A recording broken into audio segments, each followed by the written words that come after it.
querido cursista. Vamos dar início hoje à nossa disciplina Português Instrumental. Eu me chamo Rossana e vou ministrar essa disciplina para vocês. Essa disciplina está dividida em 4 competências.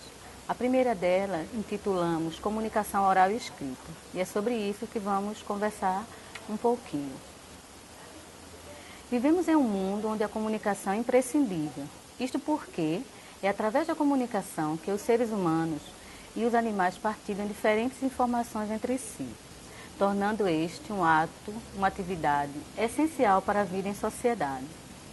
O processo de comunicação consiste na transmissão de informação entre um emissor e um receptor, que decodifica, ou seja, interpreta, uma determinada mensagem. No início da história da evolução humana, não havia muita diferença entre as espécies que habitavam o nosso planeta. No entanto, o ser humano desenvolveu a capacidade de expressar suas ideias, resultado da análise e reflexão sobre as coisas. E o que diferenciou o homem das demais espécies foi exatamente a comunicação. E para que a mesma ocorresse, fez-se necessário desenvolver a linguagem oral e escrita. Os primeiros sinais de comunicação, feitos pelo homem pré-histórico, são as pinturas rupestres, que podem ser encontradas ainda hoje em paredes de cavernas, tanto aqui em nosso país como em vários países do mundo. Essas pinturas tinham por objetivo reforçar as histórias contadas oralmente pelos homens pré-históricos. Posteriormente, o homem passou a combinar elementos a fim de comunicar suas ideias. Então, desenvolveu um sistema de sinais que representavam sons e que construíram as palavras, nomeando os seres e tudo que os cerca. Assim, o homem criou a linguagem e, por meio dela, passou a sua cultura para as gerações posteriores. A comunicação humana pode ser realizada também e de inúmeras formas. Não se dá apenas por meio das palavras, mas por símbolos também. Um exemplo disso são as partituras, que, assim como qualquer outro sistema de escrita, possui seu próprio conjunto de símbolos que estão associados a sons. Um conjunto de notas musicais transmite a informação para um músico que pode executá-la com presteza apenas lendo estes símbolos. Para comunicar uma ideia, o homem usa a língua, que é um sistema de signos. A língua é dinâmica, sabemos disso, e está sempre se modificando. Isto porque algumas palavras elas são inseridas, outras entram em desuso e outras mudam de significado conforme a sua utilização. A escrita ela tem a função de relatar fatos históricos e manifestações culturais ao longo da história. Assim, ao relatar, o homem cria e produz a cultura. Vamos tratar agora um pouquinho sobre alguns elementos da comunicação.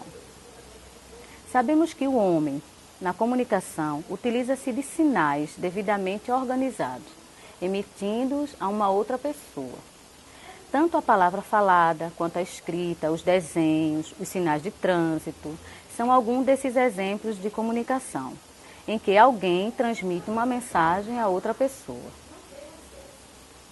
Há então um emissor e um receptor dessa mensagem. Qualquer mensagem precisa de um meio transmissor, o qual chamamos de canal de comunicação, e refere-se a um contexto, a uma situação. Fazem parte da comunicação os seguintes elementos: o emissor, aquele que transmite verbal ou não verbalmente um conteúdo de ideias, palavras, expressões e valores que ele deseja que a outra pessoa entenda. O receptor, que é aquele que recebe a mensagem, interpreta e devolve uma nova mensagem reformulada ao seu transmissor. A própria mensagem, que corresponde ao conteúdo de ideias, de palavras, expressões e valores enviados pelo transmissor e que serão captados pela outra pessoa. O código, que é exatamente a combinação de signos utilizados na transmissão de uma mensagem. O canal de comunicação, que é o meio que possibilita a transmissão da mensagem, e aí o canal de comunicação ele pode ser visual, que é exatamente todo o meio de comunicação expresso com a utilização de componentes visuais, signos, imagens fixas ou animadas, desenhos, gráficos, dentre outros.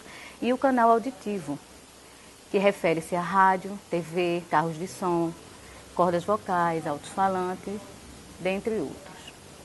O contexto, que se refere à situação a que a mensagem está se referindo, também chamado de referente, e o ruído, que é exatamente qualquer perturbação nessa comunicação.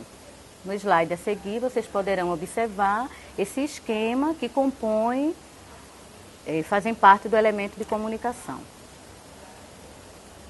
Outro elemento que faz parte da comunicação é o feedback, que é justamente a reação do receptor ao comportamento do emissor. O feedback, ele nos fornece informação sobre o impacto da sua ação sobre o receptor, ou seja, ele fornece informação ao emissor de como chegou a sua mensagem ao receptor. E assim, ele pode avaliar o sucesso na realização do seu objetivo de comunicação. O feedback, ele é um instrumento poderoso de influência ao nível de quem envia essa informação. Se o feedback for compensador, o emissor mantém o seu comportamento.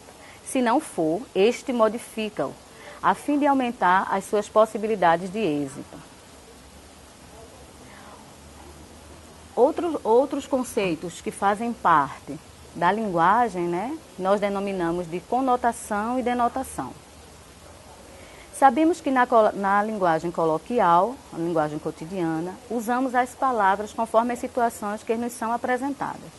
De modo geral, as palavras não apresentam apenas um significado objetivo e literal, mas uma variedade de significados, de acordo com o contexto em que ocorrem e as vivências e conhecimento das pessoas que as utilizam.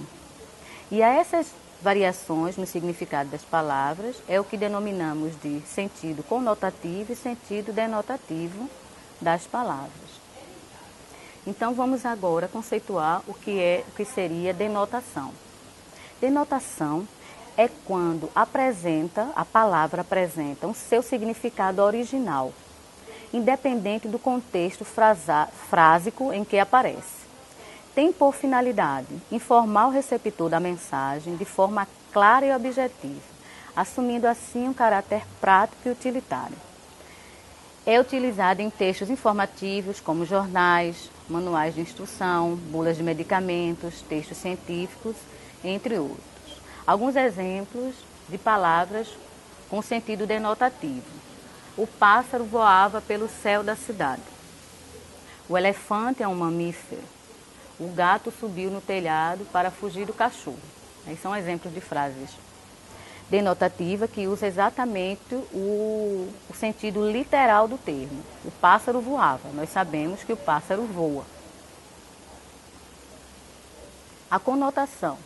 A conotação, ela acontece quando apresenta diferentes significados. A palavra apresenta diferentes significados, sujeitos a diferentes interpretações, dependendo do contexto frásico em que aparece.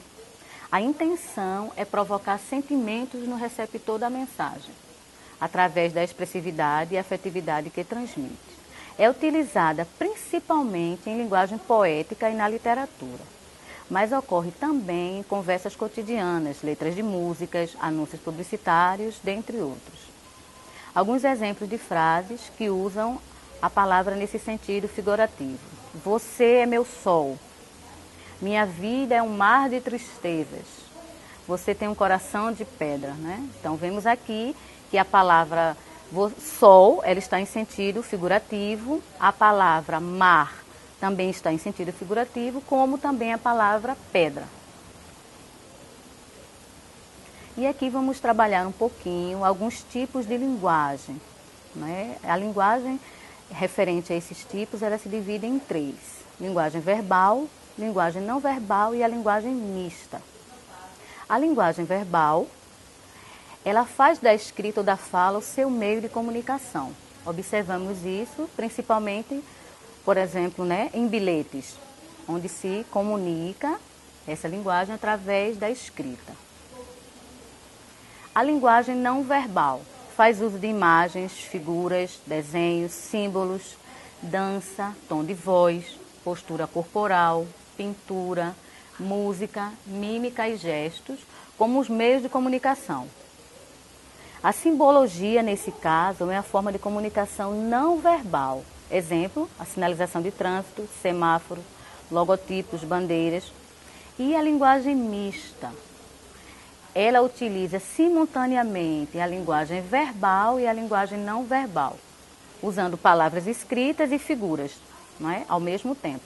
Isso é perceptível em algumas placas, em algumas sinalizações, em algumas placas de advertência, por exemplo. Sorria, você está sendo filmado. Perigo, cerca elétrica, né? São alguns exemplos onde se utiliza simultaneamente a linguagem verbal e não verbal. E assim terminamos aqui a nossa primeira competência. Vocês podem aprofundar esse conteúdo na apostila. Desejo uma boa semana e bons estudos.